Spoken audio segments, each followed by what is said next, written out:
그럼 공동체 성경 읽기는 누가복음 개요 10에서 24장까지입니다. 앞 영상에서 우리는 누가가 세례 요한과 예수님을 이스라엘 이야기의 완성이자 하나님의 언약의 성취로 묘사하는 것을 보았습니다.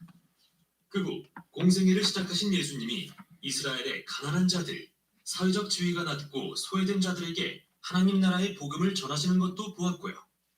예수님은 이른바 거꾸로 된 하나님 나라에서는 우리의 모든 사회적 가치가 뒤바뀐다고 가르치셨고, 이 단락의 절정에 이르러 누가는 예수님을 예루살렘에서 죽으심으로써 새로운 출애굽을 일으키실 새로운 모세로 묘사했죠. 이제 이 책의 중간 단락을 살펴볼 차례입니다. 예수님이 새롭게 세우신 이스라엘을 이끌고 예루살렘으로 향하십니다.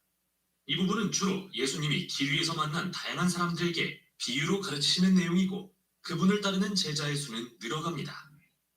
이처럼 누가는 예수님을 따르는 것을 하나의 여정으로 묘사하는데, 그것은 인생길을 가면서 배우는 것이기 때문이죠. 예수님은 먼저 그분을 따르는 70명을 앞서 보내 하나님 나라를 선포하게 함으로써 그분의 사역에 초대하십니다.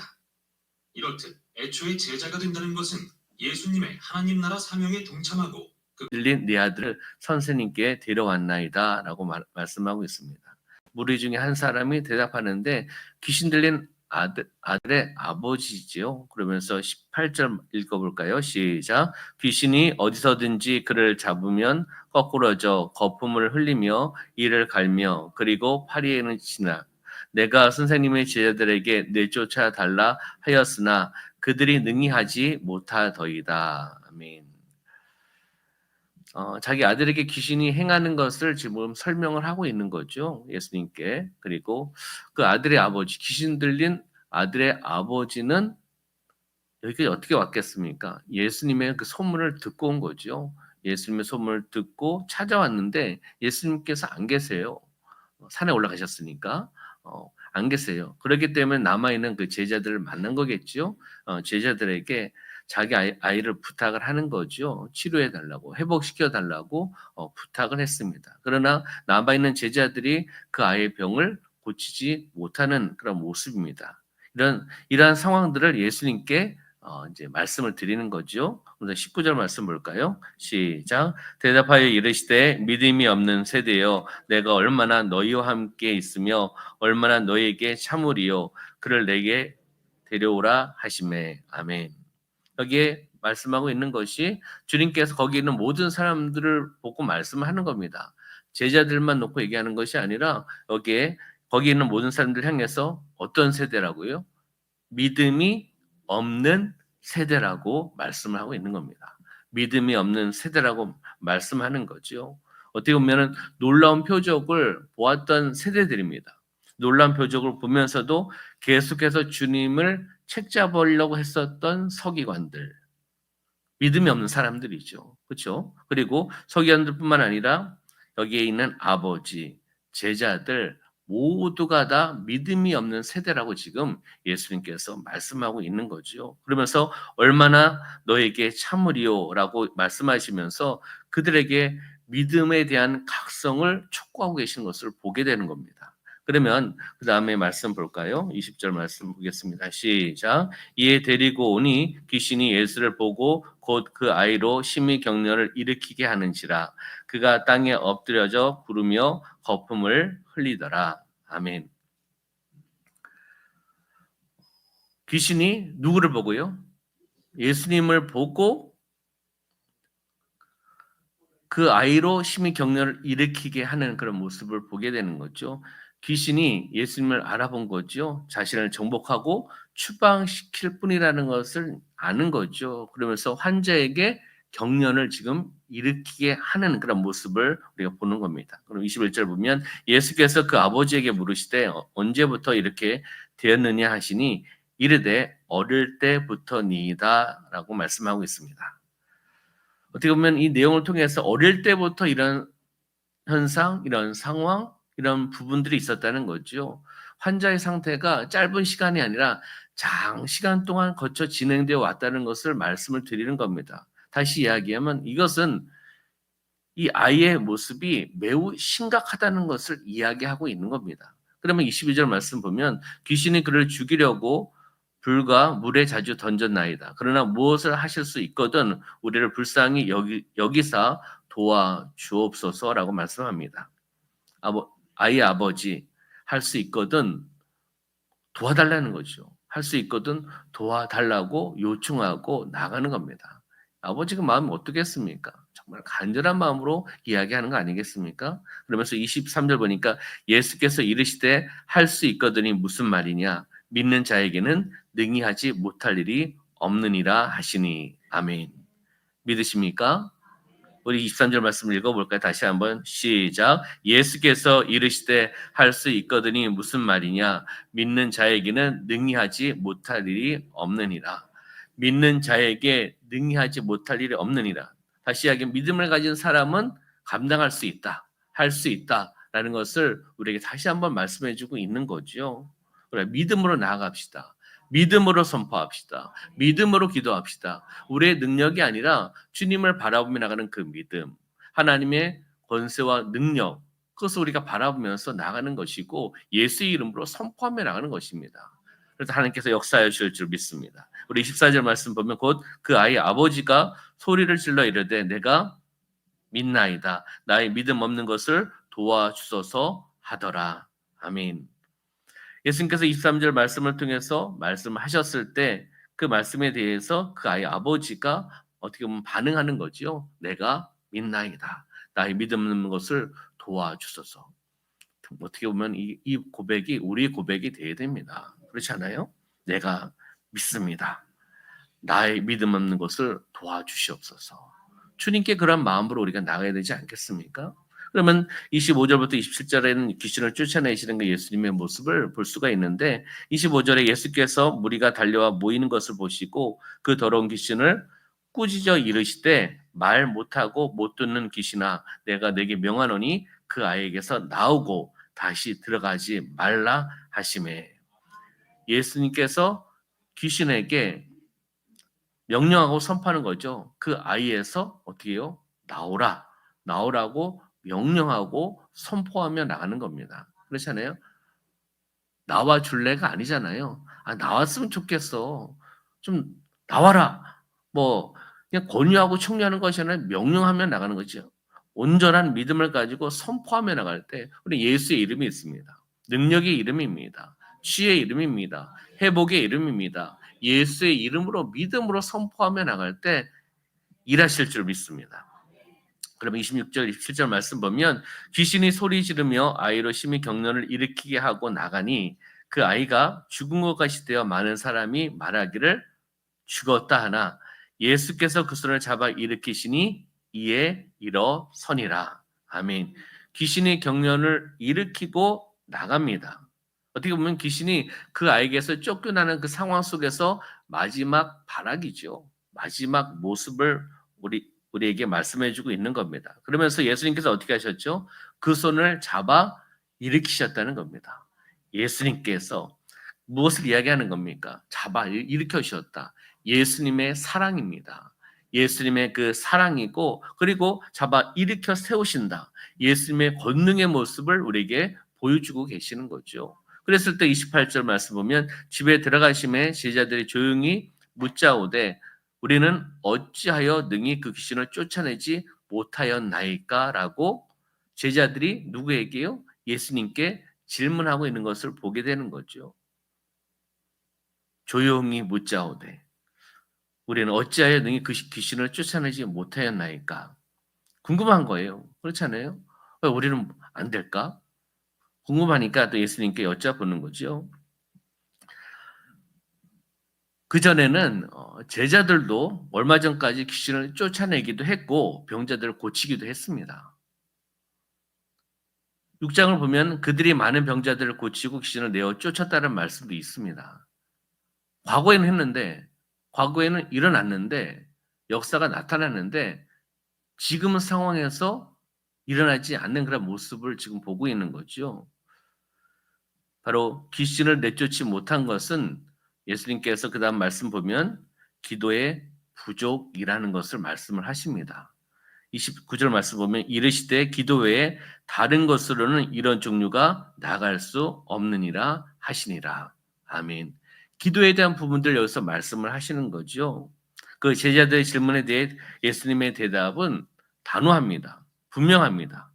기도만이 가능하다는 거죠. 기도만이 가능하다. 그러면 예전에 병을 치료하고 귀신을 내어쫓을 수 있었던 제자들 아니었습니까? 그러면 그때의 기도와 지금의 기도는 다르다는 거예요.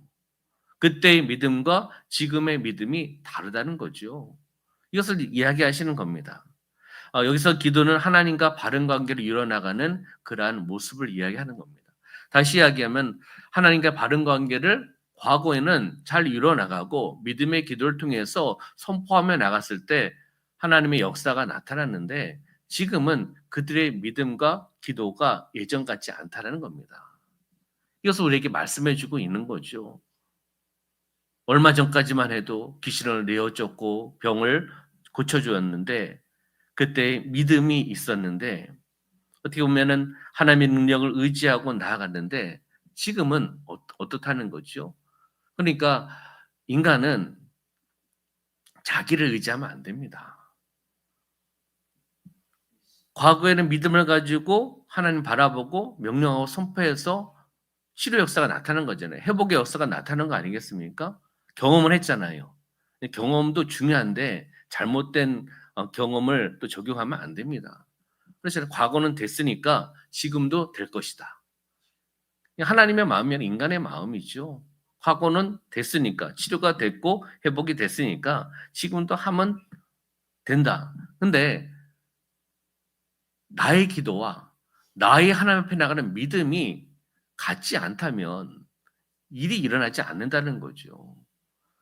내가 하나님 앞에 나가는 바른 관계, 영적인 관계, 영적인 소통, 믿음의 기도, 믿음의 모습, 그걸 통해서 하나님께서 역사하시는 거 아니겠습니까? 그걸 여기서 지금 예수님께서 기도라는 단어를 통해서 우리에게 말씀해 주고 있는 겁니다. 우리의 신앙은 어떻습니까? 우리의 믿음은 어떻습니까? 기도하지 않는 신앙생활 물음표입니다. 그렇잖아요. 기도하지 않고 말씀만 읽어요? 물음표예요. 그렇잖아요. 말씀과 기도가 함께 가셔야 되는 겁니다. 말씀을 읽고 기도하셔야 될 줄 믿습니다. 또 기도만 하시면 또 안 되죠. 그렇잖아요. 베이스가 깔리고 하나님의 말씀을 모르고 그 말씀을 통해 은혜 받지 못하고 그럼 무엇을 가지고 기도하겠습니까? 하나님의 능력의 말씀, 치유의 말씀, 그 말씀을 가지고 우리가 되새기고 은혜 받고 그 말씀을 통해서 의지하고 선포하며 나가는 것입니다. 말씀과 기도를 통하여 승리하시기를 소망합니다. 그래서 우리 교회 제가 처음에 왔을 때 제가 세 개의 줄을 붙잡고 나갑시다라고 말씀을 드렸습니다. 많은 줄은 있겠지만 세 개의 줄을 이야기했죠. 어떤 줄이죠? 네, 그겁니다. 네, 이거고요. 안 가르쳐 줄 겁니다. 말씀과 기도와 은혜의 줄을 붙잡고 나가자라고 제가 말씀을 드렸습니다. 그렇듯이 말씀의 줄을 붙잡고 은혜의 줄을 붙잡고 기도의 줄을 붙잡고 승리하시기를 주님의 이름으로 축원합니다. 바로 그들의 믿음이 무력해진 이유, 그들이라는 것은 제자들의 믿음이죠. 그들의 믿음이 무력해진 이유를 기도의 부족에서 예수님은 찾으신 거예요. 기도는 또 다른 말로 표현한다면 믿음이기도 합니다. 믿음의 기도. 믿음의 표현인 기도를 여기서 예수님께서 말씀을 하고 계시는 거죠. 그래서 여기 보면 무력해진, 무기력한 모습을 보이는 거 아니겠습니까? 제자들이. 주님께서, 하나님께서 이렇게 무기력한 제자들의 모습이 우리의 모습이 되지 않기를 원하시는 거 아니겠습니까? 우리의 삶 속에서 무기력한 신앙생활, 율법적인 신앙생활, 형식적인 신앙생활, 무늬만의 신앙생활을 하나님 원하지 않으십니다. 우리 알고 있잖아요. 그렇기 때문에 하나님과 영적인 교제, 영적인 소통이 있어야 되는 겁니다. 이렇게 새벽을 깨우시면서 또 거룩한 몸부림을 통해 이렇게 나오시는 우리 사랑하는 성도님들을 사랑하고 축복합니다. 옆에 좀 바라보시면서 사랑하고 축복합니다. 인사해 볼까요? 기도의 동역자들 아니겠습니까? 옆에 계신 분이 나를 위해서 기도하지 않더라 아니 한다 하더라도 그렇잖아요. 뭐 기도 제목 안 나눴으니까 기도 제목 모를 수도 있고요. 하나님의 영광을 위해서 기도하고 하나님의 사명을 위해서 기도하고 우리 교회 공동체를 위해서 함께 기도하고 그렇잖아요. 공동체 아니겠습니까? 동역자 아니에요. 동역자가 있어야 됩니다. 공동체가 믿음의 공동체가 있어야지요. 믿음의 공동체는 무엇입니까? 기도의 공동체예요. 말씀의 공동체입니다. 하나님의 은혜를 받은 은혜의 공동체가 함께 모이는 겁니다. 할렐루야. 그래서 주님께서는 우리 모두가 능력 있는 삶을 살아가기를 원하십니다. 믿음의 기도의 삶을 원하신다는 거죠. 주어진 사명을 잘 감당하기를 원하신다는 거예요. 맡긴 사명, 나에게 주신 십자가를 잘 지기 위해서는 무엇이 필요한 겁니까? 바로 믿음의 기도예요. 믿음의 기도를 통해 나아가라고 지금 말씀하고 계시는 거죠. 아까 우리가 보았지 않습니까? 그 아버지의 고백, 내가 믿나이다. 나의 믿음 없는 것을 도와주시옵소서. 나의 믿음 없는 것을 도와주시옵소서. 우리에게 무엇보다도 필요한 것은 이 간절한 기도입니다. 간절한 기도를 통해 나가는 거지요. 문제를 극복하기 위해서 우리에게 주신 사명을 감당하기 위해서 우리는 기도해야 됩니다. 기도하고 또 기도해야 됩니다. 기도하며 나가야 된다는 것을 우리에게 말씀해 주고 있죠. 그래서 아무리 쉽게 보이더라도 내가 하면 되겠지라는 생각은 잘못된 생각이죠. 아무리 쉽게 보인다 하더라도 그것은 기도 제목이 돼야 되고 그것을 위해서 기도해야 되고 기도하지 않으면 여기 나온 제자들처럼 실패할 수 있다. 무기력한 그런 상황이 될 수 있다. 또 그러한 결과가 나온다는 것을 지금 말씀해 주고 있습니다. 믿음의 기도가 승리할 수 있습니다. 믿음의 기도를 통해서 나가시길 소망합니다. 여러분들은 믿음의 기도의 용사입니다. 한번 따라해 볼까요? 나는 믿음의 기도의 용사입니다. 아멘. 기도하겠습니다. 살아 역사하신 아버지 하나님, 우리의 삶 가운데 함께하여 주시고 새벽을 깨우며 하나님을 바라보고 거룩한 몸부림을 통하여 하나님 앞에 또 나오게 하여 주심을 참으로 감사합니다. 하나님께 주신 그 사명을 또 감당하기 위해서 우리의 삶의 현장에서 또한 여러 가지 또 문제를 해결하기 위해서 해결받기 위해서 우리는 하나님을 바라보며 믿음의 기도를 통하여 나아갑니다.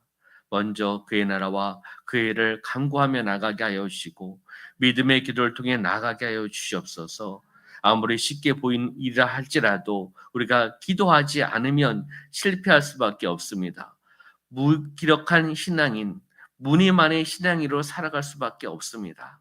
오늘 이 사건을 통하여 이 말씀을 통하여 우리의 삶 가운데 다시 한번 적용하며 나가게 하여 주시고 믿음의 기도를 통하여 승리하며 나가는 삶이 되어나갈 수 있도록 축복하여 주시옵소서. 하나님 함께 하심을 감사드리며 예수님의 이름으로 축복하며 기도하옵나이다. 아멘.